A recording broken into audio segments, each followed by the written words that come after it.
تراوی کی 20 رکعت میں کبھی کبھار شبہ پیدا ہو جاتا ہے کہ کیا نبی کریم صلی اللہ علیہ وسلم نے یہ ادا بھی کی تھیں یا نہیں کی تھیں، اور کیا صحابہ کرام کا اس پر عمل رہا تھا یا نہیں رہا تھا۔ تو یاد رکھیں کہ نبی کریم صلی اللہ علیہ وسلم کا معمول اس بارے میں مختلف تھا۔ مصنف ابن ابی شیبہ نے یہ ایک روایت نقل کی ہے، حضرت ابن عباس رضی اللہ تعالی عنہ سے روایت ہے، وہ کہتے ہیں کہ نبی کریم صلی اللہ علیہ وسلم رمضان میں 20 رکعت تراوی ادا کیا کرتے تھے۔ تو اس سے یہ معلوم ہوتا ہے کہ 20 رکعتیں بھی آپ نے ادا فرمائی ہیں،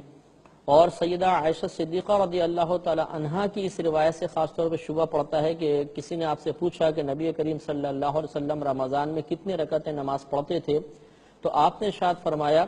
کہ ما کان رسول اللہ صلی اللہ علیہ وسلم یزید فی رمضان وفی غیرہ 11 رکعات، کہ نبی کریم صلی اللہ علیہ وسلم رمضان میں اور اس کے علاوہ 11 رکعتوں سے زیادہ نہیں پڑھتے تھے۔ تو اس سے بعض لوگوں نے استدلال یہ کیا کہ شاید 3 رکعت وتر اور 8 رکعت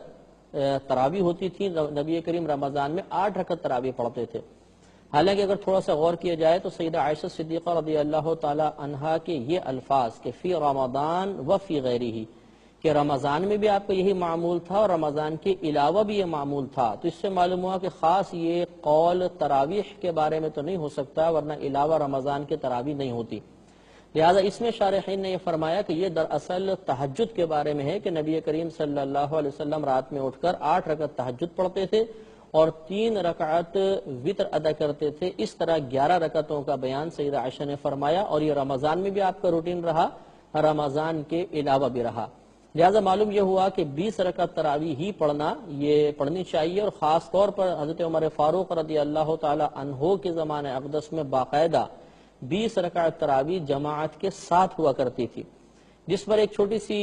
دلیل جو انشاءاللہ دلچسپی کا باعث بھی ہوگی کہ اگر آپ قرآن پاک کے رکوع کی تعداد دیکھیں گے تو وہ 540 ہے۔ یہ عین جو لکھا ہوتا ہے سپاروں میں آپ نے دیکھا ہوگا، رکوع ہوتا ہے، یہ اس مقام پہ لکھا گیا ہے جہاں صحابہ کرام تراویح میں رکوع کیا کرتے تھے۔ تو 27ویں شب کو پورا قرآن ختم ہوتا تھا، تو ہر دن میں 20 رکعت تراویح ہیں تو 20 رکوع ہوئے، تو 20 کو اگر آپ 27 سے ضرب دیں گے تو 540 جواب آئے گا، اور اگر آپ قرآن میں دیکھیں گے تو 540 ہی رکوع ہیں۔ اس سے معلوم ہوا کہ صحابہ کرام علیہم رضوان 20 رکعت تراویح ادا کرتے تھے اور 27ویں شب میں قرآن ختم کرتے تھے، تو ہر شب میں 20 رکوع ہوتے تھے، اور 27ویں کے اندر جب ہم ضرب دے دیں 27 دن کو 20 کے ساتھ تو 540 جواب آتا ہے۔ لہذا اس سے معلوم ہوا کہ صحابہ کرام 20 رکعت تراویح ادا کیا کرتے تھے، لہذا 20 رکعت تراویح ہی ادا کرنی چاہیے۔